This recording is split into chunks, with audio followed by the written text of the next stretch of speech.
The transmission came through on every frequency across the Valoran Empire. Fleet Commander Zethros stood on the bridge of his flagship, surrounded by 37 of the most powerful warships in the known galaxy. His scaled face twisted into something between amusement and disgust as his sensors detected the approaching vessel. One ship. The humans had sent one ship. Zethros had conquered 12 star systems. He had burned worlds and enslaved billions. His fleet had never known defeat, and the Valoran Council had sent him to teach humanity its place in the galactic order. They were a young species, barely 500 years into space travel. They had no allies, no colonies worth mentioning, and apparently no common sense. The human vessel dropped out of faster-than-light travel at the edge of the Proxima system. It was small, perhaps 300 meters in length. Zethros' flagship alone was nearly 4 kilometers of armored death. The disparity was almost embarrassing. Lieutenant Krath approached the command platform with a data tablet in his clawed hands. His yellow eyes scanned the readings with confusion. "Commander, the human vessel is hailing us. They wish to speak. Open a channel," Zethros commanded, settling into his throne. "Let us hear what foolish words they offer before their extinction." The holographic display flickered to life, and Zethros found himself staring at a human female. She wore a simple gray uniform with minimal decoration. Her dark hair was pulled back tightly, and her brown eyes held no fear. This irritated Zethros more than he expected. "I am Captain Elena Vasquez of the United Earthship Prometheus," she said. Her voice was calm, almost bored. "You have entered human space without authorization. You have 30 standard minutes to reverse course and return to Valoran territory. This is your only warning." Laughter erupted across the bridge. Officers and crew members alike found the statement hilarious. Zethros allowed himself a thin smile, displaying rows of needle-sharp teeth. "Human," he said slowly, "do you understand what you are looking at? 37 warships, each one capable of reducing your entire planet to molten rock. And you stand before me with one vessel and issue threats?" Captain Vasquez did not flinch. "I understand perfectly, Commander. I am giving you a chance to survive. I suggest you take it." "Your arrogance is entertaining," Zethros replied, "but I tire of this game.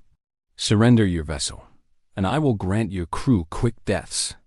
Refuse, and I will personally ensure each of you dies over the course of many cycles." The human captain tilted her head slightly. Something changed in her expression, a subtle shift that Zethros could not quite identify. "Then you have made your choice. Prometheus out." The transmission ended. Zethros turned to his tactical officer. "Destroy them. Use the 4 batteries only. I want the other species watching to see how easily we crush human defiance." The Valoran warships powered their weapons. Plasma cannons hummed with deadly energy. Missile tubes opened along armored hulls. Targeting systems locked onto the tiny human vessel, which sat motionless in the void as if waiting for death. Then something strange happened. The human ship began to change. Its hull seemed to shift, panels sliding and rotating like a puzzle reconfiguring itself. The vessel grew larger, not physically, but in presence. Energy readings spiked so dramatically that 3 sensor stations overloaded and exploded in showers of sparks. Lieutenant Krath stumbled backward, his scales turning pale. "Commander, I am reading power levels that should not be possible. That ship is outputting more energy than our entire fleet combined." Zethros felt the first touch of uncertainty. That cannot be accurate. "Run diagnostics." "I have run them 4 times, Commander." "The readings are correct." The Prometheus completed its transformation. What had appeared to be a simple patrol vessel was now revealed as something else entirely. Its surface was covered in geometric patterns that glowed with blue-white light. Strange crystalline structures extended from its hull, crackling with barely contained power. The ship seemed less like a machine and more like a sleeping god that had finally opened its eyes.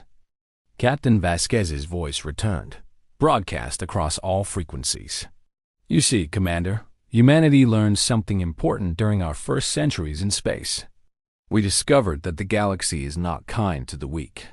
Every species we encountered tried to exploit us, enslave us, or destroy us. So we adapted.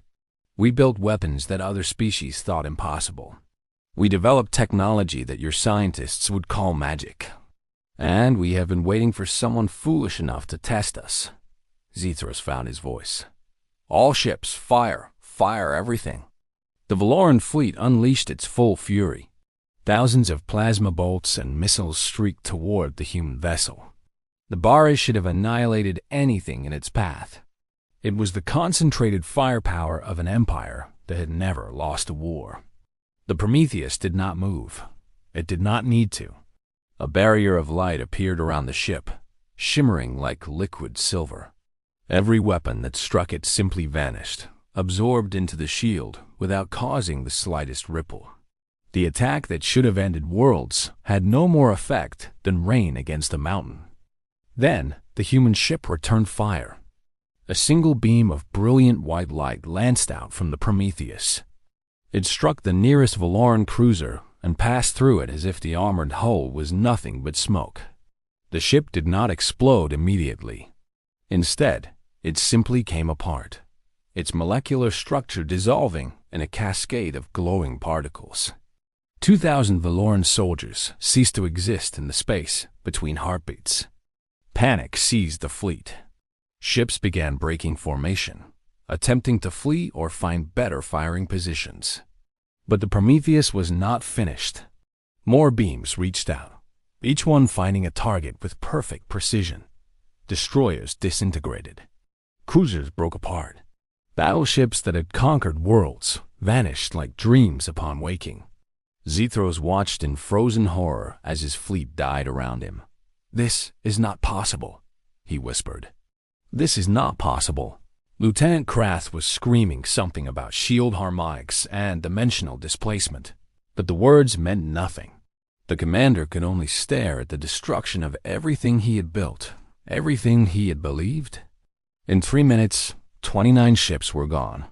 The remaining vessels had scattered, their crews abandoning any thought of combat. They fled toward the system's edge, desperate to escape the nightmare that had found them. The Prometheus let them go. Captain Vasquez appeared once more on the communications display. Her expression had not changed. She still looked calm, perhaps even slightly sad. "I gave you a warning, Commander. I hoped you would listen." They never listen. Zethros' flagship was the only major vessel still intact, though its crew had largely abandoned their stations. He stood alone on his command platform, surrounded by darkness and the distant glow of debris that had once been his warships. "What are you?" he asked. His voice was barely a whisper. "We are human," Captain Vasquez replied. "We are the species that every empire in this galaxy has tried to crush. The Tauruth Dominion sent 100 ships against our homeworld 2 centuries ago. None returned. The crystalline hegemony attempted to consume our colonies. Their species no longer exists. The machine collective tried to assimilate our minds. We turned their own weapons against them and shattered their core processor." She leaned forward slightly, and for the first time, Zethros saw something dangerous in her eyes. "You wondered why we sent only 1 ship.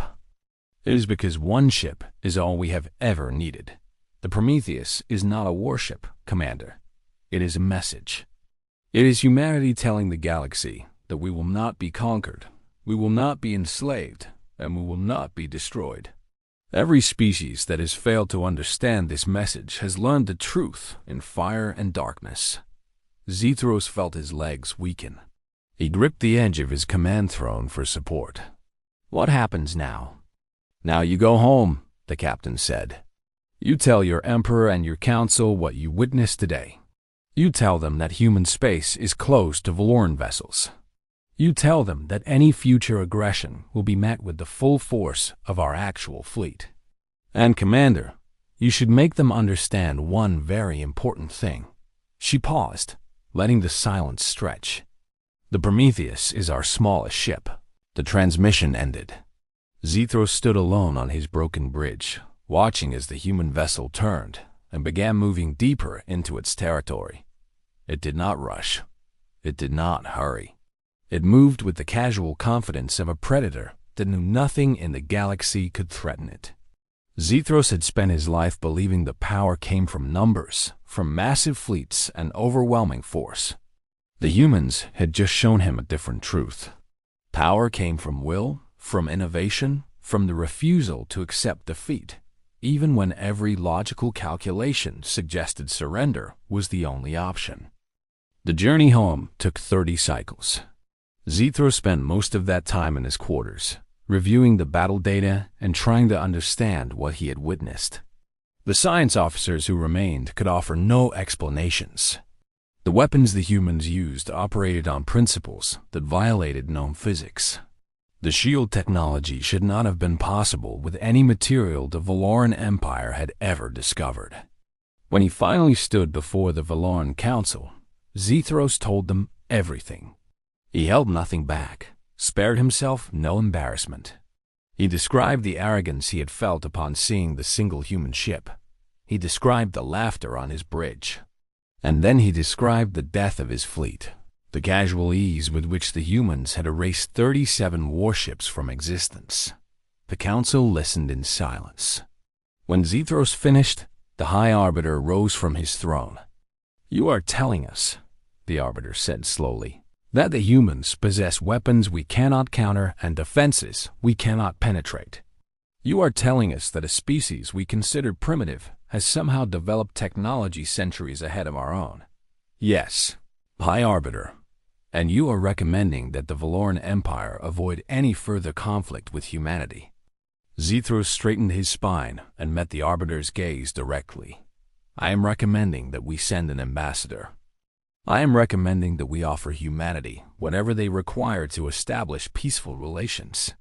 And I am recommending that we never, under any circumstances, give them a reason to send more than one ship." The council debated for many hours. Some demanded revenge, unable to accept that their empire could be so easily humiliated.